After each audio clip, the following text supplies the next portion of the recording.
Bismillahirrahmanirrahim. My name is Nazum Hussain and the topic we are discussing today about is liquid reaction in liquid sulfur dioxide कि हमने reactions पढ़ने हैं liquid sulphur dioxide के कि as आ material के तौर पर इसके बारे में, इसकी जनरल प्रॉपर्टीज़ के बारे में हमने पढ़ना है, इसके रिएक्शंस के बारे में पढ़ना है, इसके यूजेस के बारे में पढ़ना है।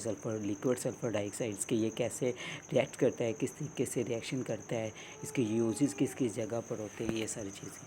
सबसे पहले हम इसके जनरल कैरेक्टरिस्टिक्स के बारे में पढ़ते हैं।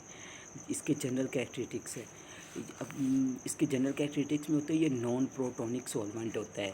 नॉन प्रोटोनिक सॉल्वेंट मतलब कि जाहिर बात है इसमें हाइड्रोजन नहीं होता तो ये नॉन प्रोटोनिक होता है, इसमें कोई भी प्रोटोन यूज़ नहीं किया जाता।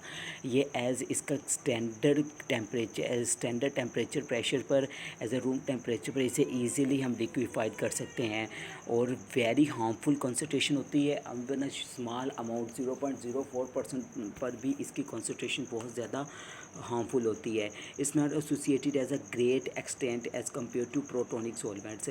हम प्रोटोनिक सॉल्वेंट के साथ इसे कंपेयर करें तो ये बहुत ही ज़्यादा पावरफुल नहीं होता, ये बहुत ही ज़्यादा एक्सटेंड नहीं किया जा सकता, इसको यूज़ किया जाता है due to the lack of hydrogen bonding कि इसके दरमियान बॉन्डिंग इतनी ज़्यादा नहीं पाई जा सकती। किस वजह से? क्योंकि इसमें हाइड्रोजन बॉन्डिंग नहीं होती as a protonic solvent. Protonic solvents में हाइड्रोजन बॉन्डिंग एग्जिस्ट की जा सकती है। It has a low dielectric constant. इसका जो डाई इलेक्ट्रिक कांस्टेंट होता है वो भी बहुत ज़्यादा लो होता है, लेकिन but they have a wide liquid range 197.5 to 233 kelvin कि इसे हम किसी भी पॉइंट्स पर जाके लिक्विड रेंज में कन्वर्ट कर सकते हैं। इसका बहुत ही ज़्यादा किसी भी चीज़ के साथ लिक्विड रेंज होता है, किसी चीज़ के साथ रिएक्शन करने की सलाहियत, तो इसे 197.25 इसकी बहुत ज़्यादा हाई है। तो अब इसके फ़िज़िकल प्रॉपर्टीज़ के बारे में हम देखते हैं। इसका फ्रीजिंग पॉइंट देखते हैं, बॉइलिंग पॉइंट देखते हैं, लिक्विड रेंज देखते हैं कितनी है इसकी, एंड डेंसिटी देखते हैं। सबसे पहले इसकी फ्रीजिंग पॉइंट है ये -75.46 डिग्री सेंटीग्रेड पर जाकर ये फ्रीज़ होता है और बॉइलिंग होता है -10 डिग्री सेंटीग्रेड। मतलब कि इसका फ्रीजिंग और बॉइलिंग पॉइंट दोनों ही बहुत लो हैं। लिक्विड रेंज है इसकी -75.4 टू 10। वही कि लिक्विड ये किस जगह पर जाके इस लिक्विड रेंज में सॉलिड्स में कन्वर्ट होता है या लिक्विड में कन्वर्ट होता है, वो सारी चीज़ें। लिक्विड रेंज इसकी कितनी है कि ये -75 टू लेके -10 तक है। इसमें हम इसको लिक्विड रेंज इसकी है कि इस जगह पर ये लिक्विड में एग्जिस्ट रह सकता है, इस जगह पर नहीं ये रह सकता। आगे इसकी डेंसिटी है, इसकी डेंसिटी 1.46 किलोग्राम पर सेंटीमीटर क्यूब है एट -10 डिग्री सेंटीग्रेड। मतलब कि -10 डिग्री सेंटीग्रेड पर जाके ये लिक्विड की रेंज में ये मिलेगा और इसकी डेंसिटी वहाँ पे कितनी है 1.467 डिग्री सेंटीग्रेड है।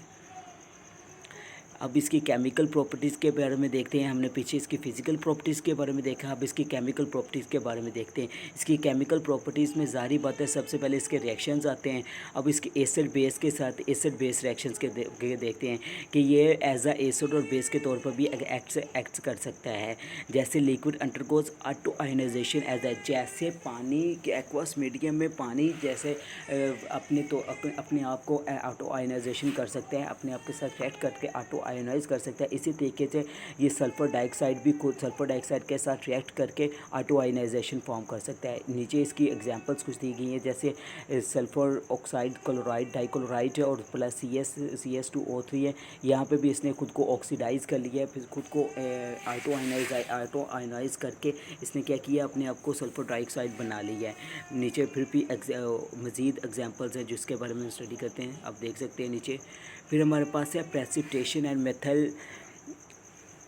मैथेटिकल और डबल डिस्प्लेसमेंट रिएक्शंस।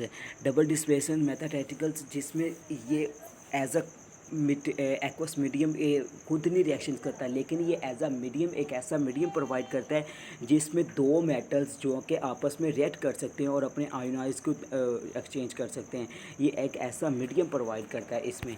जैसे हमारे पास है SbCl2 और 3 क्लोराइड से ये दोनों मेटल्स मिल रही हैं और इन्होंने इसने लिक्विड सल्फर डाइऑक्साइड ने इन्हें मीडियम प्रोवाइड किया जिसमें दो मेटल्स आपस में रिएक्ट कर सकते हैं। नीचे मज़ीद एग्जांपल्स आप देख सकते हैं। फिर हमारे पास है एम्फोटेरिक स्पीशीज़। अब एम्फोटेरिक स्पीशीज़ क्या होती है, आपने पढ़ा भी है। एम्फोटेरिक स्पीशीज़ आर दो species which can act as जिस जगह पर दो एसिड्स हैं, जिस जगह पर स्ट्रॉन्ग एसिड है, दूसरा एसिड आपको एक स्ट्रॉन्ग बेस के तौर पर काम कर सकता है, और जिस जगह पर स्ट्रॉन्ग बेस आ जाता है वहाँ पर वो स्ट्रॉन्ग एसिड्स के तौर पर काम कर देता है। लेकिन just like as a medium they occur liquids को एक्वस, जैसे ये सिर्फ एक मीडियम प्रोवाइड करता है उनको एक आयोनाइज करके। देखिए हमारे पास नीचे ACl3 थी, यहाँ पे सल्फर ऑक्साइड सा, यहाँ पे इसने क्या किया है, खुद को एक सल्फर एसिड के तौर पर सल्फाइड के आयंस, सल्फर डाइऑक्साइड के आयंस ने एक्ट किया, और दूसरा यहाँ पे क्योंकि Cl3 के प्रेजेंस की वजह से ये स्ट्रॉन्ग एसिड के तौर पर काम कर रहा है, वहाँ पे क्योंकि जो ACl3 है ये स्ट्रॉन्ग बेस है, इसी वजह से बेस आयंस होने की वजह से यहाँ पे क्या एक्ट कर रहा है, सल्फर आयंस बेस हो का काम कर, स्ट्रॉन्ग एसिड्स का काम कर रहा है। इसकी नेक्स्ट हमारे पास है the fourth point is redox reaction. अब रिडॉक्स रिएक्शंस क्या होता है, आपको पता है रिडॉक्स रिएक्शंस ऐसे रिएक्शन जिसमें ऑक्सीडेशन और रिडक्शंस दोनों हो रही होती है। Liquid as a inert medium, liquid sulphur dioxide जो है कि एज अ इनर्ट मीडियम के तौर पर काम करता है, खुद इसमें एक्ट नहीं करता, ना ये ऑक्सीडाइजिंग एजेंट ना ये रिड्यूसिंग एजेंट के तौर पर काम करता है, बस सिर्फ ये as a inert medium provide करता है, जिसमें वो दोनों एक एज अ ऑक्सीडाइजिंग और दूसरा रिड्यूसिंग एजेंट के तौर पर काम करता है। अब ऑक्सीडाइजिंग और रिड्यूसिंग एजेंट्स क्या होते हैं, ऐसे ऑक्सीडाइजिंग एजेंट ऐसे मटीरियल्स होते हैं जो खुद तो रिड्यूस होते हैं लेकिन दूसरों को क्या करते हैं, ऑक्सीडाइज करते हैं, उन्हें हम क्या कहते हैं, ऑक्सीडाइजिंग एजेंट्स। और रिड्यूसिंग एजेंट्स ऐसे एजेंट्स होते हैं जो कि खुद तो ऑक्सीडाइज होते हैं लेकिन दूसरे को क्या करते हैं, रिड्यूस करते हैं। यहाँ पे देख लिया, हम देखें कि FeCl3 जो आयरन है वो पोटाशियम आयोडाइड्स को क्या कर रहा है, यहाँ पे खुद तो ऑक्सीडाइज हो रहा है लेकिन यहाँ पे क्या हो रहा है, उसको रिड्यूस कर रहा है। तो FeCl3 खुद को यहाँ पे एक एज अ रिड्यूसिंग एजेंट के तौर पर काम कर रहा है, जो पोटाशियम को आयोडाइड है वहाँ यहाँ पे ऐसे एज अ ऑक्सीडाइजिंग एजेंट के तौर पर काम कर रहा है। आगे solvolysis reactions, the fifth point is solvolysis reactions. अब ये सोल्वोलाइसिस रिएक्शंस कैसे होते हैं, ऐसे रिएक्शंस होते हैं जिसमें सॉल्वेंट्स जो है अब खुद को दो मॉलिक्यूल्स में, टू पार्ट्स में, मॉलिक्यूल जो है टू पार्ट्स में डिवाइड हो जाता है। जैसे सल्फर ट्राइऑक्साइड था, वो यहाँ पे सल्फर ट्राइऑक्साइड था, इसने क्या किया, खुद को ऑक्सीडाइज करके सल्फर डाइऑक्साइड और O2- बना लिया, and they attach with the solutes, और सोल्यूट्स के साथ मिलकर ये एक एज अ मटीरियल, एक एज अ कंपाउंड बना देते हैं। जैसे solvolysis in liquid sulphur dioxide occur in similar ways as they do occur in aqueous medium. जैसे एक्वस मीडियम में पानी के मौजूदगी में पानी का काम करता है ना, खुद को ऑक्सीडाइज कर लेता है, खुद को टू पार्ट्स में डिवाइड कर लेता है, जैसे O- और OH+ के आयंस में तब्दील कर लेता है। इसी तरीके से सल्फर डाइऑक्साइड से ये भी खुद को क्या कर सकता है, SO और O- के में खुद को ऑक्सीडाइज कर लेता है, टू पार्ट्स में डिवाइड कर देते हैं। ये एग्जांपल्स हैं, नीचे देखें, जैसे Zn के साथ इसने रिएक्ट किया, सल्फर डाइऑक्साइड ने ZnO बना दिया और वहाँ पे सल्फर मोनोऑक्साइड बन गया, अकेली सल्फर मोनोऑक्साइड गैस है। इसने क्या किया, खुद को टू पार्ट्स में डिवाइड कर लिया। Like that of in water, जैसे PaCl में पानी इसने एक खुद को ऑक्सीडाइज कर लिया, ऑक्सीडाइज करके PuOCl वहाँ पे दे दिया और दूसरा 2HCl उसके साथ रिएक्ट करके हाइड्रोजन क्लोराइड बना लिया। लाइक दैट ऑफ, आगे हमारे पास है 6 पॉइंट इज सोल्वेशन रिएक्शंस। अब सोल्वेशन रिएक्शंस क्या होते हैं, ऐसे रिएक्शंस जिसमें जो कि सल्फ़र डाइऑक्साइड है, लिक्विड सल्फ़र डाइऑक्साइड है, साल्स के साथ रिएक्ट करके एक सॉल्वेट फॉर्मेशन बनाता है, उसके साल्स के साथ रिएक्शन करके से सॉल्वेशन फॉर्मेशन कर सकता है, एक कॉम्प्लेक्स साल्ट्स बना सकता है। जैसे उसने RBL के साथ रिएक्ट करके सल्फ़र डाइऑक्साइड ने, लिक्विड सल्फ़र डाइऑक्साइड ने क्या बना लिया, एक कॉम्प्लेक्स फॉर्मेशन बना ली है, बिकॉज दे हैव हाई सोलिबिलिटीज। इसकी हाई सोलिबिलिटी की वजह से सल्फ़र डाइऑक्साइड किसी भी साल्स के साथ रिएक्शन कर सकता है। इसकी मज़ीद एग्जांपल जैसे सोडियम आयोडाइड है, इसने क्या किया, सल्फर डाइऑक्साइड के साथ एक कॉम्प्लेक्स आयंस बना लिया है। नेक्स्ट हमारे पास है complex formation reactions. Complex formation reactions क्या होते हैं, they are analogous to aqueous mediums. ये एक्वस मीडियम के साथ इसमें क्या करता है, ये दो आयंस मिलकर कॉम्प्लेक्स फॉर्मेशंस और जो कि कॉम्प्लेक्स फॉर्मेशन बनती है, उस कॉम्प्लेक्स फॉर्मेशंस को excess addition of excess compound excess complex ions दे के इसको जो कॉम्प्लेक्स फॉर्मेशंस होती है, कॉम्प्लेक्स आयंस फॉर्मेशंस होती है, उसको डिकम्पोज कर देता है, उसको तोड़ देता है। शर्त यह है कि जो कि आपने जो भी मीडियम उसे प्रोवाइड करना है, वो मीडियम एज क्या होगा, उसमें एक्सेस के तौर पर काम करेगा। इसमें सल्फर डाइऑक्साइड खुद तो लिक्विड सल्फर डाइऑक्साइड खुद रिएक्शन ही करता है, लेकिन एज एक मीडियम प्रोवाइड करता है उसे, जो कि एक्सेस के तौर पर आगे कॉम्प्लेक्स फॉर्मेशंस को डिकम्पोज कर देता है। जैसे हमारे पास नीचे एग्जांपल है K3+3Cl5 की। इसमें सिर्फ लिक्विड सल्फर डाइऑक्साइड ने एक एज अ मीडियम प्रोवाइड किया जो कि कॉम्प्लेक्स फॉर्मेशंस को तोड़ने, लेकिन जो कि कॉम्प्लेक्स फॉर्मेशन से हमने आयंस दिए हैं, वो इन आयंस जो कि एक्सेस अमाउंट में addition of excess SbCl5 cause a complex to dissolve with, जो कि कॉम्प्लेक्स के फॉर्म में उस कॉम्प्लेक्स के साथ डिज़ोल्व होने की सलाहियत रखता है, विद इन शर्त यह है कि वो एक्सेस के फॉर्म में पाया जाए।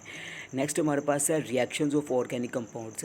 अब जो कि ऑर्गेनिक कंपाउंड्स के साथ सल्फर डाइऑक्साइड है रिएक्शन करके इनर्ट एज अ मीडियम के तौर पर काम करता है और synthesis of organic reactions organic compounds बनाता है। ऑर्गेनिक कंपाउंड्स के साथ रिएक्शंस करता है तो कॉम्प्लेक्स ऑर्गेनिक कंपाउंड्स बनाता है, जिसमें एज अ मीडियम के तौर पर, एज अ इनर्ट मीडियम के तौर पर काम करता है। खुद तो हिस्सा नहीं लेता, लेकिन एज अ इनर्ट मीडियम के तौर पर काम करता है। उन्हें एक एज अ रूम प्रोवाइड करता है, एक ऐसा मीडियम प्रोवाइड करता है जिसमें वो रिएक्शंस कर सकते हैं। तो हमारे पास एग्जाम्पल है, देखते हैं हमारे पास यहाँ पे एग्जांपल है बेंजीन जो है क्या है रिएक्ट कर रहा है ClSO3H के साथ। इन जो यहाँ पे देखे जो लिक्विड सल्फर डाइऑक्साइड है वो ये एक मीडियम प्रोवाइड कर रहा है उसे, जिसके साथ उसने रिएक्शन करके हाइड्रोजन क्लोराइड और बेंजीन सल्फोनिक एसिड बनाया है यहाँ पे। नेक्स्ट हमारे पास एग्जांपल है फ्रीडल क्राफ्ट रिएक्शंस की। Liquid sulphur dioxide has been also used as a solvent, ये सॉल्वेंट के तौर पर काम करता है for Friedel Craft reaction because जो कि ACl3 की हाई सोलेबिलिटी की वजह से, हमने पीछे भी ये रिएक्शन पढ़ा है, ये उसके साथ रिएक्शंस कर सकता है, रिएक्शन करके कॉम्प्लेक्स फॉर्मेशंस बनाता है, जिस वजह से ये एक एज अ मीडियम प्रोवाइड करते हैं उसे, एज अ सॉल्वेंट के तौर पर काम होता है फ्रीडल, जो कि फ्रीडल क्राफ्ट रिएक्शंस में मदद देता है। जहाँ पे हमारे पास बेंजोफिनोन बना है और हाइड्रोजन क्लोराइड्स बना है और ACl3 जो कि लिक्विड सल्फर डिसोल्व हो गया किसमें, हाई सोलेबिलिटी की वजह से ACl3 पे। नेक्स्ट हमारे पास है ब्रोमिनेशन रिएक्शंस। ब्रोमिनेशन रिएक्शंस ऐसे जिसमें एडिशन ऑफ ब्रोमीन्स होती है टू अनसैचुरेटेड कंपाउंड्स में, अनसैचुरेशन कंपाउंड्स में एडिशन ऑफ ब्रोमोन्स की वजह से एडिशन ऑफ ब्रोमीन होती है। इसमें लिक्विड सल्फर डाइऑक्साइड एक मीडियम प्रोवाइड करता है, एक रूम प्रोवाइड करता है जिसके साथ वो रिएक्शंस करने के काबिल हो सकते हैं। जैसे यहाँ पे स्टायरीन ने रिएक्ट किया ब्रोमीन डाइब्रोमीन के साथ और लिक्विड सल्फर डाइऑक्साइड ने उसे एक्वस मीडियम प्रोवाइड किया, एज अ कैटलिस्ट के तौर पर काम किया है और हमारे पास क्या बना है, स्टायरीन डाइब्रोमाइड बना है। और नीचे फिर फिनोल ने रिएक्ट किया डाइब्रोमाइड के साथ, फिर से लिक्विड ने as a liquid sulphur dioxide ने एज अ कैटलिस्ट के तौर पर काम किया है और हमारे पास क्या बना है, पैराब्रोमोफिनोल बना है। पैराब्रोमोफिनोल मतलब कि पैरा पोजीशन पे जाकर ब्रोमीन लगा और वहाँ से H निकल गया और HBr बन गया हमारे पास। नेक्स्ट हमारे पास है, हमने पीछे फिज़िकल प्रॉपर्टीज़ पढ़ा है, केमिकल प्रॉपर्टीज़ पढ़ी हैं, उसमें रिएक्शंस के बारे में हमने पढ़ा है। अब हमारे पास है uses of liquid sulphur dioxide as a solvent, कि एज अ सॉल्वेंट के तौर पर सल्फर डाइऑक्साइड्स के यूजेस किसकी जगह पे है। इट बॉयल्स, वही पीछे हमारे पास प्रॉपर्टीज़ में, इट बॉयल्स है -10.02 डिग्री सेंटीग्रेड और फ्रीज किस डिग्री सेंटीग्रेड पर जाके होता है, -75.46 डिग्री सेंटीग्रेड पर जाके ये फ्रीज़ हो जाता है। और ये pure liquid as a pure conductor के तौर पर, प्योर लिक्विड सल्फर डाइऑक्साइड जो कि एज अ प्योर कंडक्टर, क्योंकि इसमें से इलेक्ट्रिसिटी पास कर, खुद को इलेक्ट्रिसिटी भी गुजारने में मदद देता है। और इलेक्ट्रिसिटी कंडक्टर प्योर कंडक्टर जिसमें से इलेक्ट्रिसिटी पास कर सकते हैं। और आगे सोलेबिलिटी ऑफ इनऑर्गेनिक, इसकी हाई सोलेबिलिटी ऑफ इनऑर्गेनिक की वजह से लिक्विड सल्फर डाइऑक्साइड्स में बहुत ज़्यादा इनऑर्गेनिक सब्सटेंस को सोलेबल करने की सलाहियत है। अल्कलाइन और अर्थ मेटल्स और आयोडाइड्स, ये भी अल्कली और अल्कलाइन अर्थ मेटल्स को भी ये इजीली अपने अंदर डिज़ोल्व कर सकता है, सोलेबल है।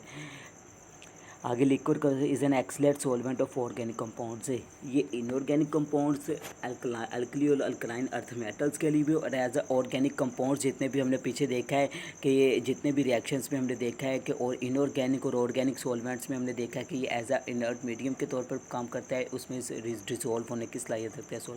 जैसे हमारे पास सल्फोनेशन का रिएक्शन है, एसिटाइलेशन का रिएक्शन है, ब्रोमिनेशन रिएक्शन से हमने पढ़े हैं पीछे। और लिक्विड इसकी लास्ट वन प्रॉपर्टी ये यूजेस ये है कि ये इंडस्ट्रीज़ में बहुत ही ज़्यादा अहमियत का हामिल रखता है, क्योंकि पेट्रोलियम की रिफाइनेशन, पेट्रोलियम प्रोडक्ट्स को प्यूरिफिकेशन करने के लिए लिक्विड सल्फर डाइऑक्साइड का वाइड बहुत ही ज़्यादा मिकदार में इस्तेमाल किया जाता है। ये बहुत ही ज़्यादा मायने रखता है इस इंडस्ट्रीज़ में, क्योंकि ये पेट्रोलियम की प्रोडक्ट्स को प्यूरिफाइज करने के लिए, उसको बनाने के लिए, पेट्रोलियम प्रोडक्ट्स को बनाने के लिए लिक्विड सल्फर डाइऑक्साइड का इस्तेमाल किया जाता है। ये हमारे पास था लिक्विड सल्फर डाइऑक्साइड्स के टॉपिक। इसके बारे में हमने उसकी प्रॉपर्टीज़, इसके केमिकल रिएक्शंस और इसके यूजेस के बारे में पढ़ा है कि ये किसकी सतह पे, किसकी जगह पे यूज़ हो सकता है, इसकी केमिकल प्रॉपर्टीज़ कैसी हैं, फिज़िकल प्रॉपर्टीज़ के बारे में पढ़ा है, इसकी जनरल कैरेक्टरिस्टिक्स के बारे में पढ़ा है हमने सारी चीज़ें। और आज का टॉपिक हमारा ये भी ख़त्म होता है। Thank you very much. अल्लाह हाफिज़।